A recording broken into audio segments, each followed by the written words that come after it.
जय माता दी। माँ वैष्णो देवी की कृपा हम सब पर बनी रहे। मैं आपको सुनाने जा रही हूँ माता वैष्णो देवी की कथा। श्रीधर माँ दुर्गा का परम भक्त था। वह बहुत ही गरीब था। एक बार श्रीधर को स्वप्न में माँ दुर्गा के दर्शन हुए।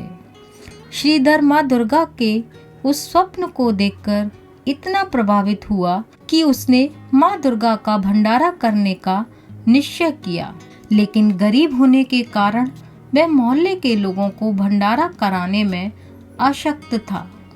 एक दिन श्रीधर ने शुभ मुहूर्त देखकर देवी का भंडारा करने का निश्चय किया और आस पड़ोस के गांव वालों को निमंत्रण दे आया। जैसे जैसे दिन बीतने लगे वह भिक्षा मांगने जाता और भंडारे के लिए सामान इकट्ठा करना शुरू कर दिया, लेकिन जितने भोजन की आवश्यकता थी उतना राशन नहीं जुटा पा रहा था।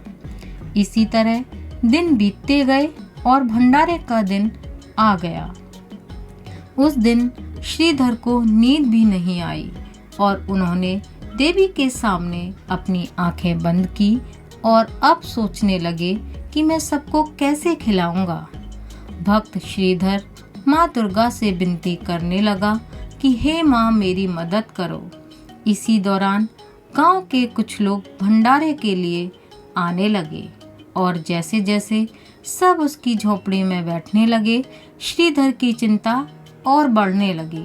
परंतु कुछ समय पश्चात उसे आश्चर्य हुआ कि इतनी छोटी सी झोपड़ी में इतने लोग बैठे हैं, फिर भी झोपड़ी में बैठने की काफ़ी जगह बची है। और भंडार गृह में देखने पर उसे पता चला सारे बर्तन भोजन से भरे हुए हैं और भोजन बर्तनों में अपने आप भर रहा है। इस अद्भुत घटना को देखकर सभी लोग हैरान रह गए। तब भक्त श्रीधर ने एक छोटी सी बच्ची को अपनी कुटिया में सबको खिलाते हुए देखा।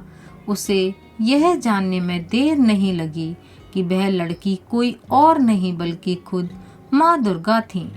जब इस घटना की सूचना आस पड़ोस के लोगों को लगी तो भैरवनाथ नामक एक साधु को शक हुआ कि यह कोई दिव्य कन्या है और उस कन्या के बारे में जानने के लिए वह साधु उस कन्या का पीछा करने लगा।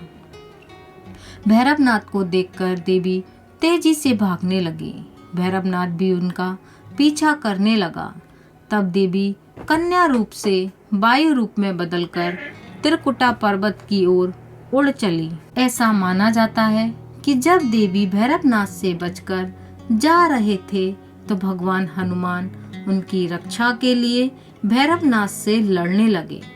तभी पवन पुत्र हनुमान को प्यास लगी तो माता से आग्रह करने पर माता ने धनुष द्वारा पहाड़ पर बाण चलाकर जल प्रकट किया और उसी जल में अपने केस भी धोए और वही जगह बाण गंगा के नाम से प्रसिद्ध हुई। जब देवी भागते भागते थक गईं तो एक स्थान पर रुककर पीछे मुड़कर भैरवनाथ को देखने लगी और उसी स्थान पर माँ दुर्गा के चरणों के निशान बन गए। इस स्थान को चरण पादुका के नाम से पूजा जाता है। कन्या रूपी माता ने भैरवनाथ को समझाने की बहुत कोशिश की, परंतु जब वह नहीं माना तो माता उससे बचने के लिए उसी पर्वत की गुफा में जाकर छिप गई। इस गुफा में देवी दुर्गा 9 महीने तक छुपी रही। इस गुफा के बाहर हनुमान जी ने 9 महीने तक पहरा दिया और देवी की रक्षा की। जब भैरवनाथ ने कन्या का पीछा नहीं छोड़ा तो एक साधु वहां से गुजर रहे थे। उन्होंने भी भैरवनाथ को समझाने की पूरी कोशिश की कि जिस कन्या का तुम पीछा कर रहे हो और उसे कन्या समझ रहे हो वह जगत माता देवी दुर्गा है। परंतु भैरवनाथ ने उनकी बात नहीं मानी और उसी गुफा के बाहर 9 महीने तक खड़ा रहा।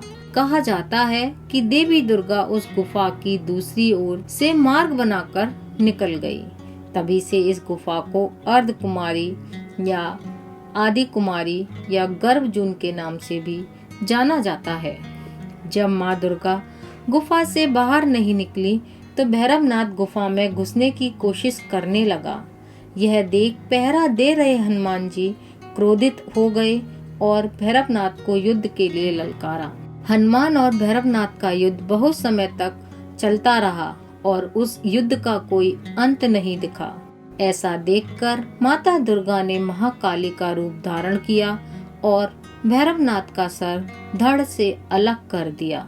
यह भी कहा जाता है कि वध के बाद भैरवनाथ को अपनी मूर्खता पर पछतावा हुआ और वे माँ दुर्गा से माफी मांगने लगे।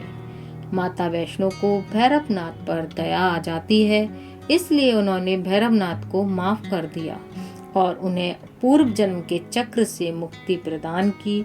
इसके साथ ही भैरवनाथ को वरदान दिया कि कोई भी भक्त जो मेरे दर्शन के लिए आता है वह आपको भी दर्शन करने जाएगा। जब वह आपके भी दर्शन करेगा तो उसे मेरे दर्शन का फल मिलेगा और उसकी यात्रा तभी सफल होगी।